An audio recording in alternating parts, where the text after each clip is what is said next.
Historia de la biogeografía. Vamos a hablar de la biogeografía de Darwin y de los seguidores de Darwin hasta la primera mitad del siglo XX. En este periodo de Darwin, la biogeografía darwiniana y wallaceana, se reconocieron dos tipos de dispersión. En inglés se distingue por dos palabras, dispersion y dispersal. En español a las dos les decimos dispersión. La dispersión por expansión o dispersion es la que ocurre en un área donde las especies o los individuos pueden moverse libremente. Es decir, piensen en una caja de Petri donde ponen una bacteria y esa bacteria empieza a expandirse hasta que llega al tope de la caja de Petri y ya no puede seguir. Esa es dispersión, simplemente expansión del área de distribución en esa área. Por otro lado tenemos la dispersal, que son dispersión aleatoria, que esto es cruzando barreras. En el mismo ejemplo de la caja de Petri, esa bacteria o una de esas bacterias brincaría el espacio entre dos cajas de Petri para llegar a otra y entonces está colonizando una nueva área. Eso sería dispersal o dispersión aleatoria, que sería poco frecuente. En este momento tendríamos también varios centros de origen. Ya orígenes múltiples ya habíamos visto que se había propuesto. Ahora, con Darwin y con el origen de las especies, hay especies nuevas, mucho después del diluvio, obviamente. Es más, ya ni siquiera se habla del diluvio.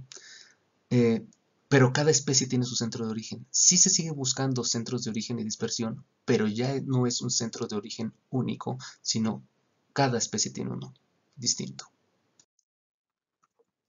La biogeografía de Darwin tiene las características de que la geografía es estable, es decir, los continentes no se están moviendo, la Tierra ha estado igual desde que se creó hasta ahora. La explicación de la distribución de las especies tiene que ser por dispersión, en algunos casos dispersión a través de barreras, es decir, dispersión aleatoria. Y entonces se utilizan estos corredores o puentes para explicar la distribución. El endemismo es el que haya especies en un solo sitio. Se puede explicar de la siguiente forma. Tenemos un centro de origen, de ahí migraron a un lugar, colonizaron, se aislaron y se creó una nueva especie. Entonces, esa especie endémica que solamente está ahí es una especie reciente. Es una forma nueva que acaba de llegar ahí. Eso es como se explica el endemismo con dispersión. Las ideas de orígenes norteños, centros de orígenes norteños y dispersión hacia el sur seguían vigentes, estas ideas que habían propuesto Buffon en el siglo pasado, bueno, en el siglo XVIII. Y las explicaciones biogeográficas seguían siendo dispersalistas y de llegada de nuevas especies a colonizar ciertos lugares. Esto es en el auge del Imperio Británico, donde las ideas de dominancia y expansión colonialista eran muy importantes. Y estos términos biogeográficos que seguimos usando, como la región o la provincia, son de argot militar, tienen su origen en los términos militares. Ya en el siglo XX a esta idea del origen norteño de las especies, el efecto Sherwin-Williams, se le dio el nombre de teoría del holarticismo.